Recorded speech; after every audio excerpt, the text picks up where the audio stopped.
Good day everyone! Welcome to our mini educational vlog.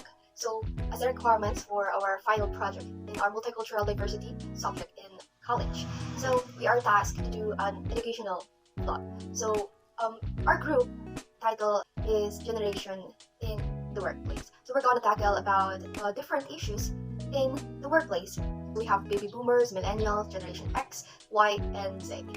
So I'm gonna discuss the issue about the communication gap in different generations. So as you can see in my back, this is different person in your workplace. So in your workplace, you're gonna encounter different people with different backgrounds, different beliefs, and such. So in order to do that, coping up with them or encountering or interacting with them comes with a lot of respect and understanding. So it's very rare to see people that in the workplace you have the same thought, same features, same beliefs. So it's very common in the workplace to have so many differences. So doon po papasok yung communication gap natin. So especially in terms of generation. Generation, marami papasok sa trabaho. Siyempre meron ka ng mga bisora, mga manager, and you are starting as beginner, and you are from Gen Z, for example. So there are many example naman and situation na you are much older than them, and they got, or your superior are much more younger than you. So basically, all we just need to do in that kind of situation is just respect and adapt and believe that you can do what others do with the help of others then. Boomers struggle with technology. Millennials are entitled. Gen Z can only socialize through digital means. So there are certain types of stereotyping. So according to this, baby boomers struggles with technology. Millennials are entitled, and Gen Z can only socialize through digital means. So there are these generational stereotypes happening in our workplace. So hindi naman siya talagang ma-avoid. So especially na meron talaga tayong perspective na ay baby boomers to, hindi ito masyadong techie or much more into technology. Kasi Generation Z, tayo ay sobrang more into in technology na talaga tayo. Lalo na ngayon, yung generation ngayon, like baby pa lang sila, nakakapag-cellphone na. Like, in my case, baby pa lang, syempre, kain muna. Mga laro-laro sa labas. But, nowadays, it's very different. Especially na meron na tayo advanced technology, phones are so accessible, and lahat ay achievable na lahat ng mga parents natin. So, kaya na nilang i-afford. Especially na iba na yung goal ngayon na ang educational attainment ay mataas na, and then, yung mga pangarap natin sa buhay is yung standard ba na nandun na. So according to him, how you interact with your co-workers, colleague, how your mindset, how to interact with them also, kung paano nyo iti-take yung conversation nyo, ganoon kayo makakapag-hope and makakapag-adjust do sa generation in your workplace. So always remember lang, all we need to do is respect each other in different situation, in any kinds of situation na ihaharap sa atin. Kasi hindi natin control. So if papipiliin tayo na kung sino ang gusto mong makatrabaho, this is a kind of reality. We cannot choose who to be with in the workplace. So talagang magiging general yan. Pero lang kung gusto mo na ikaw na lang yung owner. So, pero since you are working, you're going to be an employee, you cannot choose who to be with and who to work with. So, kailangan lang natin is syempre mag-observe tayo sa paligid, how the system works, and sino ba yung mataas dito, sino ba yung mga kailangan nating kilalaning tao. So, we need to look on the organizational chart of the company, sino yung mga certain personality na kailangan natin i-work out, and syempre, yung i-work din natin yung sarili natin. We need to adjust in every situation because that's how we are taught in the tourism and hospitality industry. Good day everyone! I will tackle about the one issue of Generation Z, which is the lack of work experience. So, ang example nito ay yung mga fresh graduate na gusto mag-apply sa isang establishment which is wala silang work experience na nasabayan yung mga millennial, baby boomers na maraming experience. So, mas matatanggap agad yung may experience kaysa wala. Ang gagawin lang nila para matanggap is yung internship nila, and if working student, papasok yung mga experience nila dun sa pinag-work nilang establishment. At kung makaka-experience ka naman ng ganung issue, always remember, trust yourself, your skills, and capabilities. And patunayan sa kanila na kaya mo makipagsabayan sa ibang generation kahit ito ay matatanda na, pabata, or ibang religion or foreigners. One of the generational issues in the workplace are workplace stress. refers to the physical and emotional strain experienced by employees due to the work-related factors. It can be a result from various sources, including high workloads, tight deadlines, conflicts with colleagues or supervisor, lack of controls over one's works, and insecurity. When employers face excessive and prolonged stress in the workplace, it can be a negative impact on their mental and physical well-being, as well as their job performance. Common symptoms of workplace stress includes anxiety, fatigue, irritability, difficulty concentrating, and physical health issues such as headaches or insomnia. Employees have a responsibility to address workplace stress by implementing measures to promote and providing sources of stress management, offering employees assistance, and programs encouraging work-life balance, fostering open communications, and ensuring that workplaces are manageable and realistic. One, I'm here with Mr. Barroso and I'm gonna ask some question to him. So, Mr. Barroso, some generation plan is I'm at 2003, so Gen Z. so naranasan mo na ba magtrabaho? Yes, actually, I'm a working student. Saan? Sa cater, nag-waiter din sa isang restaurant. Bilang isang Gen Z, ano yung mga issue ang naranasan niyo po sa Bilang Gen Z, siguro yung pagiging kasi nag-start ako magtrabaho is 19 years old. So, yung mga kasama ko doon is nung una, mas matatanda, gano'n. Siguro nahihirapan ako mag-adjust kasi parang lahat, wala akong maka-vibes masyado. Kasi parang matatanda na sila lahat, yung trip nila parang sobrang professional. Tapos ako parang gusto ko yung parang biruan, gano'n. Ayun. So, ano po yung ma-advise mo bilang isang Gen Z sa kapwa mo Gen Z na nakaranas ng same situation sa workplace? Okay? Siguro sa akin natutunan ko is maging flexible sa trabaho.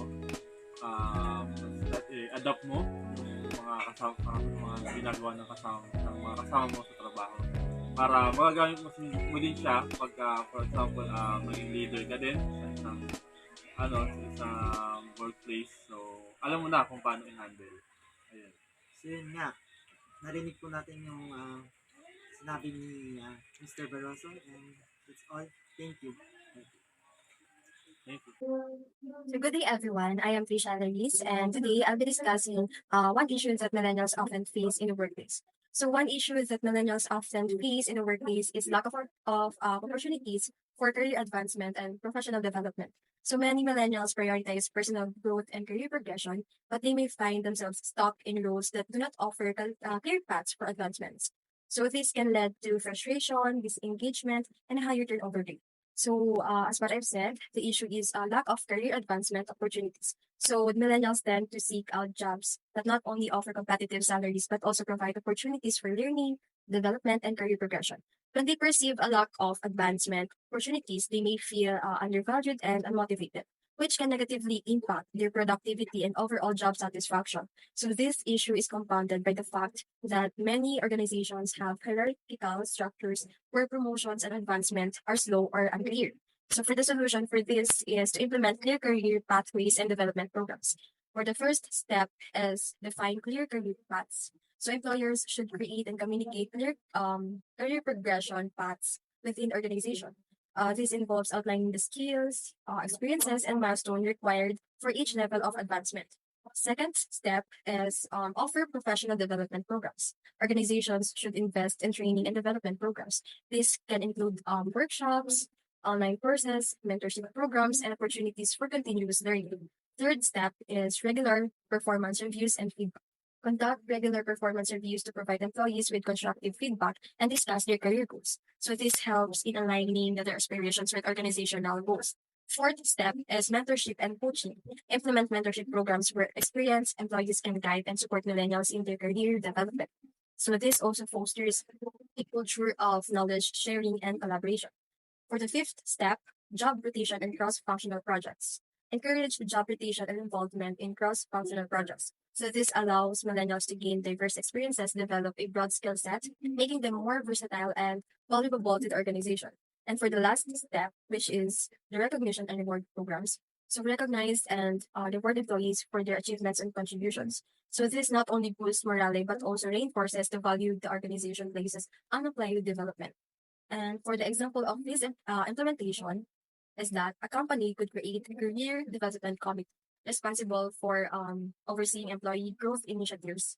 This committee could develop a roadmap for different career paths within the organization, offer quarterly workshops on skill development, and pair employees with mentors. Additionally, they could implement a system where employees are encouraged to set personal development goals during annual reviews, with the company providing resources to help achieve these goals. So, by addressing the issue of limited career advancements opportunities through these strategies, organizations can enhance job satisfaction, reduce turnover, and also create a more motivated and engaged workforce. Saan po kayo nagtatrabaho kayo? So, ako ay nagtatrabaho sa ilalim ng pagmahala ng simbahan bilang isang empleyado. Bilang isang Gen X, ano pong generation issues ang nararanasan nila sa workplace nila? Sa ngayon, ang masasabi ko lang siguro ay yung issue ng generation gap ng generation ko sa mga mas nakakabatang henerasyon.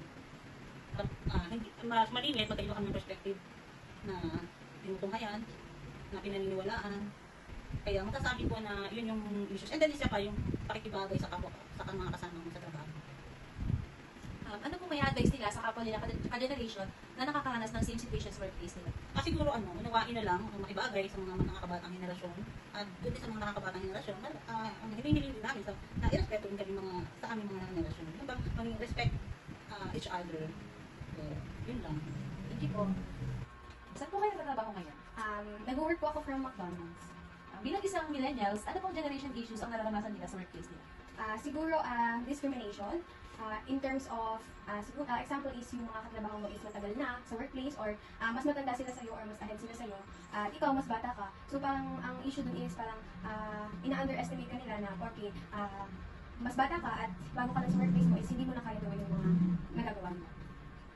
Ano pong may advice nila sa kapwa nila generation na nakaranas ng same situation sa workplace nila? Siguro, gawin na lang nila palagi yung best nila.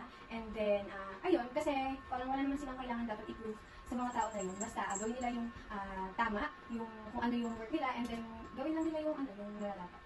Thank you po. Conflicts can arise when people from different generations don't understand each other's work ethics and motivations. Each generation has its own views of work-life balance, dedication, and what they expect from the workplace. Despite these differences, there's an opportunity to learn from each other's work styles and values. By doing so, teams in tech environments can find a balanced approach that improves both productivity and job satisfaction. Hi, my name is Aliana and I will discuss the generational work ethic differences. When people from different generations collaborate, it's important for them to appreciate each other's diverse work style.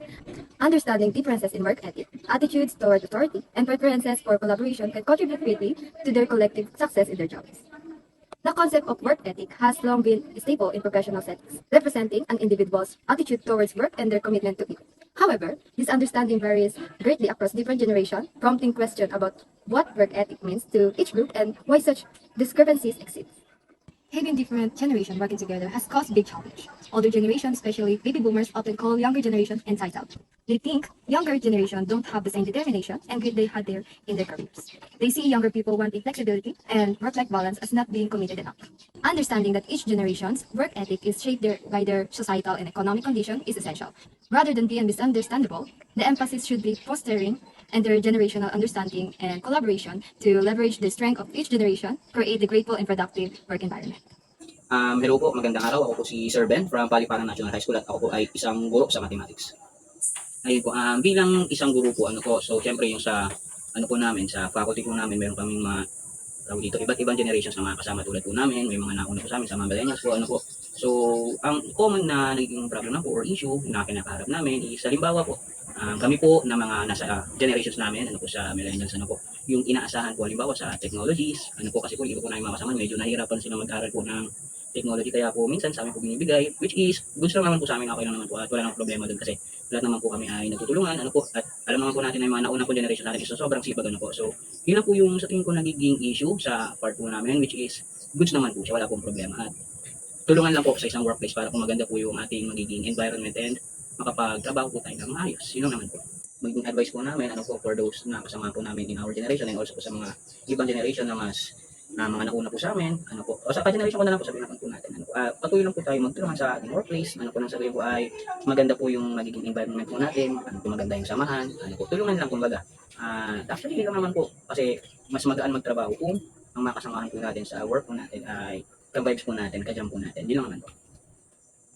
And that will be all in our educational vlog. Once again, I am Junalyn M. Columna, and I'm with Tris Casas, Tricia David, Ruben De Leon, Jana De Luna, and experiencing the generational issues in the workplace.